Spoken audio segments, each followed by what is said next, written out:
du Congo. Ban Ki-moon appelle toute la classe politique congolaise à se réengager dans cette médiation. Le grande ligne de la conférence de presse de la MONUSCO de ce mercredi avec Léonie Kabengeli. Au menu de ces face-à-face avec la presse, deux déclarations faites ce mardi à New York. D'abord, la déclaration du secrétaire général des Nations Unies, ensuite celle du Conseil de sécurité sur la situation politique en RDC. Ban Ki-moon soutient la médiation menée par la CENCO et appelle les acteurs politiques, toutes tendances confondues, à s'inscrire dans cette démarche. Finalité, parvenir à une solution consensuelle et pacifique à l'impasse actuelle. Il dit prendre acte des encouragements exprimés par le chef de l'État Joseph Kabila à l'égard de la médiation de la CENCO et la disponibilité déclarée du rassemblement à rester engagé dans les dialogues. Après sa visite en RDC du 11 au 13 novembre dernier, le président du Conseil de sécurité a fait sa restitution au Conseil. Ce dernier demeure préoccupé par les risques de déstabilisation que l'absence de règlement rapide et consensuel de la crise politique actuelle fait peser sur les pays et la région dans son ensemble. Le Conseil prend acte de l'accord politique conclu le 18 octobre dernier et note la désignation du Premier ministre. À cet effet, il est encouragé par l'engagement unanime des acteurs politiques congolais à empêcher la déstabilisation et à continuer des discussions ouvertes afin de parvenir à un large consensus pour l'organisation des élections crédibles. S'adressant au Conseil de sécurité, le chef de la MONUSCO a affirmé qu'à 2 semaines de la fin constitutionnelle du deuxième et dernier mandat de Joseph Kabila, la situation politique demeure incertaine en RDC, raison pour laquelle la MONUSCO appelle tous les acteurs politiques à privilégier l'intérêt de la nation. On appelle à cette mobilisation de la classe politique. Toutefois, la mission onusienne dit avoir actualisé son plan d'urgence tout en ajustant sa posture afin d'atténuer la violence à caractère politique et protéger les civils. Le Conseil de sécurité appelle donc tous les acteurs politiques à la recherche d'une solution politique rapide avant le 19 décembre, le but étant d'organiser les élections pacifiques dans le meilleur délai en République démocratique du Congo. L'Alliance pour le renouveau du Congo salue la nouvelle mission confiée à la CENCO par le chef de l'État. Selon Kondevila Kikanda, vice-président de l'ARC, ce dialogue est une occasion d'aborder le vrai problème du pays. On l'écoute au micro de Magui Ngalamoumé. Je crois que le président a redressé la situation et maintenant, j'espère qu'on va entrer dans un véritable dialogue. Et ce dialogue, tel que nous le prévoyons, va se tenir tranquillement entre deux sociétés, deux groupes. C'est-à-dire que le groupe de l'Union africaine, la majorité plus la minorité de l'opposition qui a accepté d'aller au dialogue, et nous. Mais il ne faut pas que ça dure. Il faut que ça aille vite cette fois-ci. Poser le vrai problème et discutons-en sans gants. Et lorsque la CENCO va terminer de consulter les deux, la CENCO va tirer les conclusions pour dire que voici ce qui s'est passé, voici l'accord à laquelle nous arrivons. Bon, maintenant, si nous tombons d'accord, en ce moment-là, nous signons l'accord. Tel que les choses se dessinent, nous devons aller vite en besogne et surtout éviter l'histoire de per diem. Nous risquons de tomber dans les mêmes travers que ce qui s'est passé aux consultations nationales. L'unique résolution qui a été appliqué, c'est le gouvernement de cohésion nationale. Voilà. Et là, je crois que nous devons faire très attention. Nous sommes dans une situation grave et que nous prenons conscience. Il faut que l'homme politique congolais puisse penser à l'intérêt général du pays. Le point capital, c'est les élections. Comment nous allons organiser les élections pour organiser l'avenir de ce pays? Comment protéger la constitution que nous avons acceptée tous? Nous avons parlé du gouvernement, c'est normal, c'est un point, comme tous les autres, mais ce n'est pas la première préoccupation. Nous y allons par sincérité vis-à-vis de la population qui attend de ce dialogue des solutions qui doivent entraîner également d'autres solutions économiques, sociales et sécuritaires.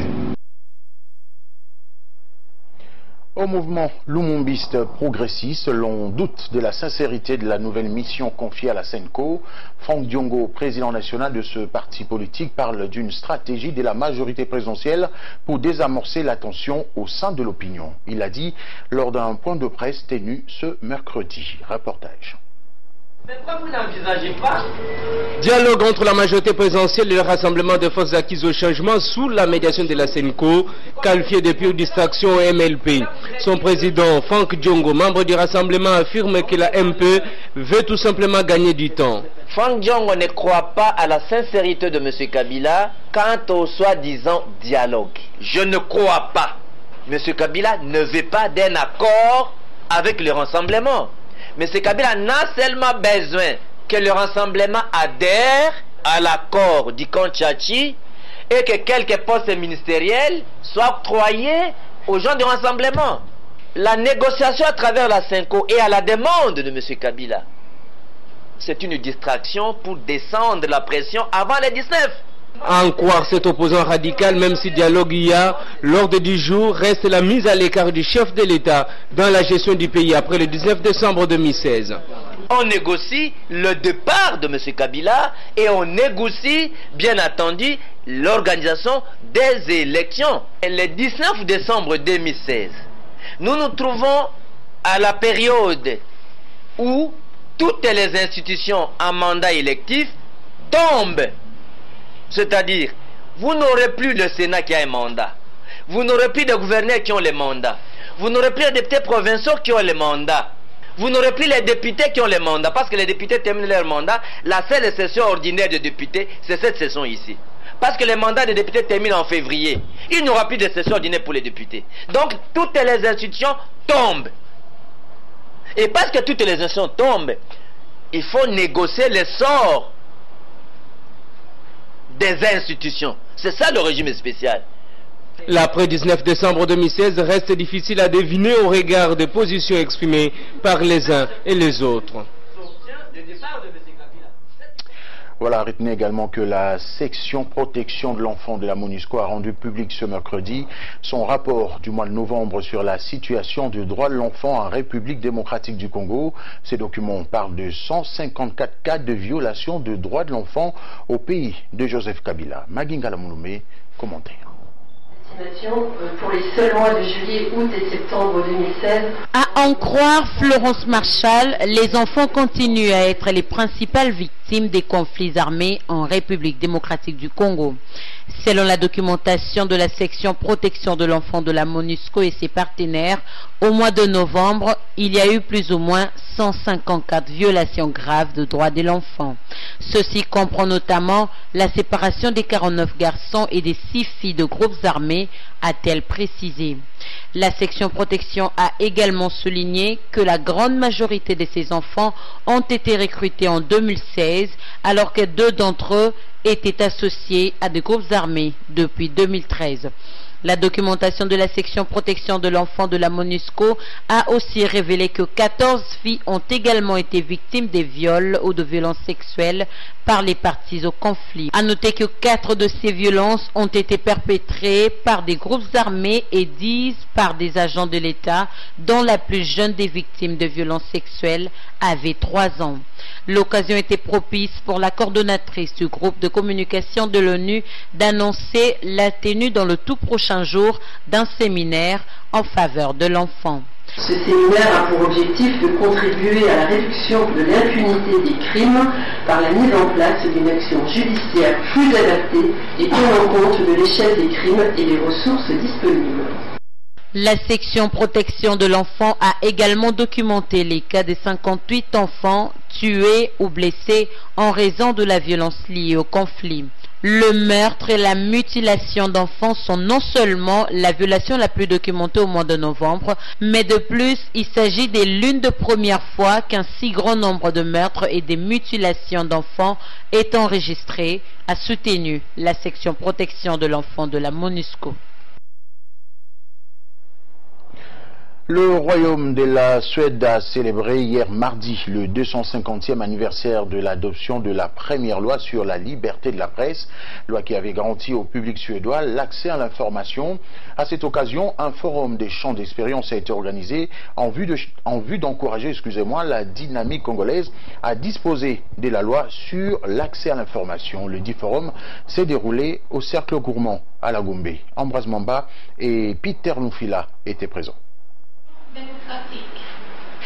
C'est depuis 1766 que le Royaume de la Suède a vu sa première loi sur la liberté de la presse et garantissant au public l'accès à l'information être adoptée. 250 ans après, la Suède s'en rappelle et préfère partager son expérience avec la RDC. Cette expérience, c'est d'avoir vu la Suède s'est placée sur les rails du développement à partir de cette loi. La liberté d'expression a bien servi la Suède. La parole libre est non seulement une condition préalable à la démocratie, mais est aussi le garant du développement de la société. Ce forum d'échange était aussi une occasion pour l'UNESCO de présenter sa politique sur les droits d'accès à l'information. Le programme Information pour tous est la réponse de l'UNESCO aux défis et aux opportunités de la société de l'information. Dans cette perspective, l'accès à l'information englobe toutes les questions concernant la disponibilité et l'accessibilité de l'information, telles que le multilinguisme, les métadonnées, les logiciels libres, le contenu libre, ainsi que les besoins spécifiques des personnes handicapées. En RDC, les projets de loi d'accès à l'information est actuellement en examen à l'Assemblée nationale après son adoption au Sénat. L'UNPC, l'Union nationale de la presse du Congo, fonde son espoir sur cette loi pour permettre à tout le monde de faire des recherches.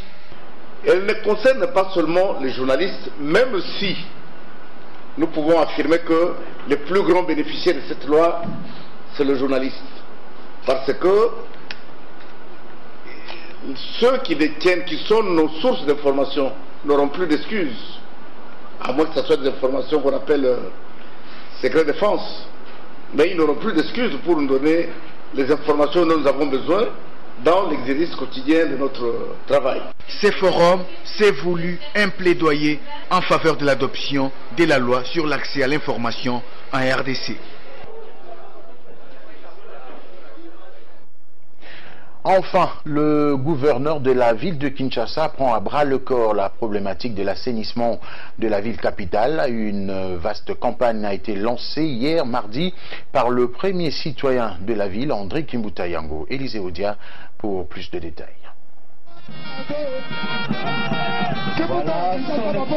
André Kimbuta sur tous les fronts s'agissant de redorer l'image de sa ville.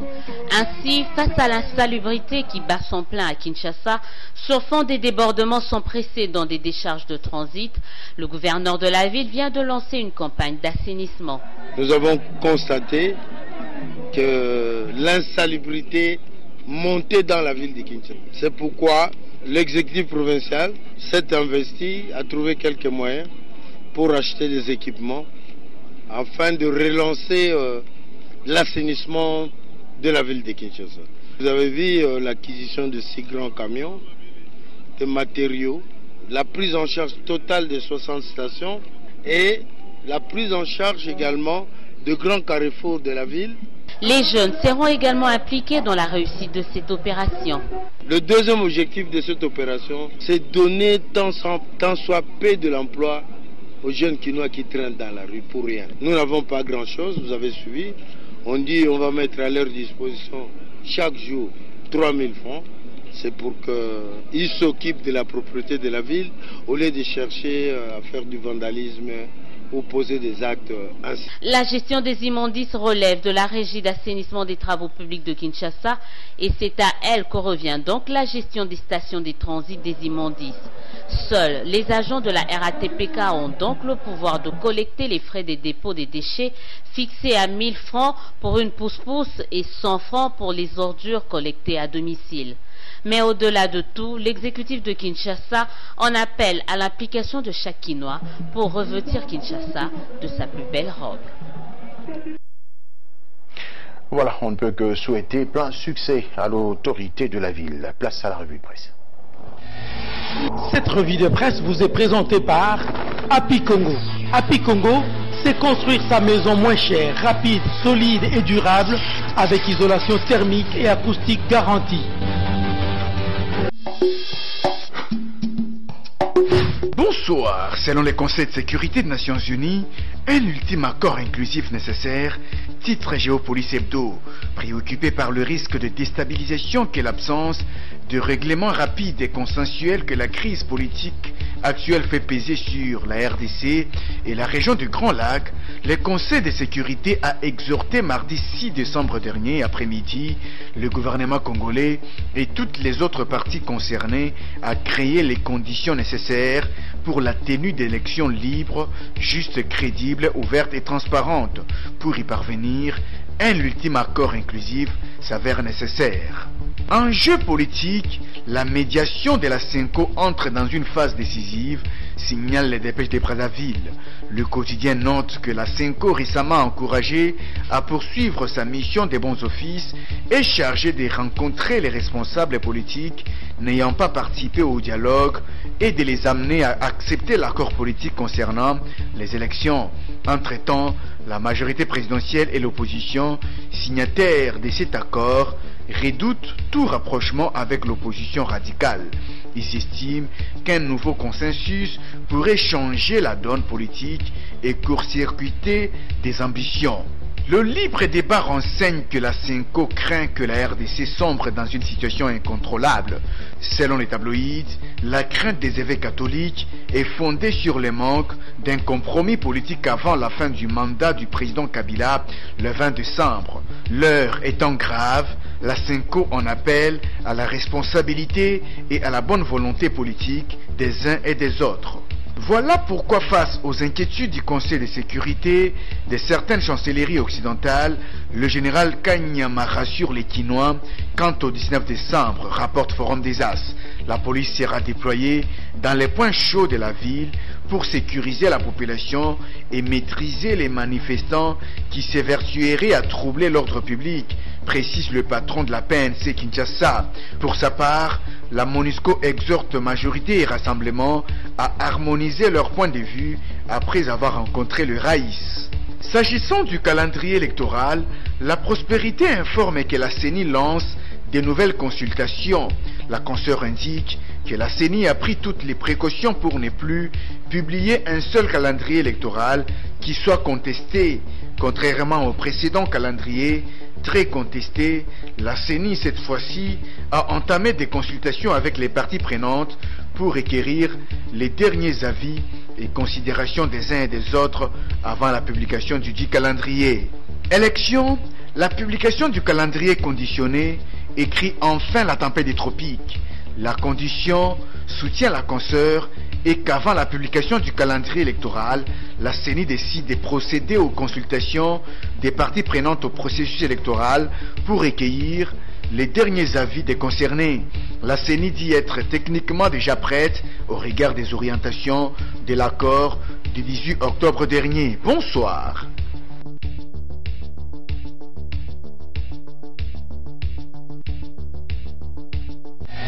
Cette revue de presse vous a été présentée par Happy Congo. Happy Congo, c'est construire sa maison moins chère, rapide, solide et durable avec isolation thermique et acoustique garantie.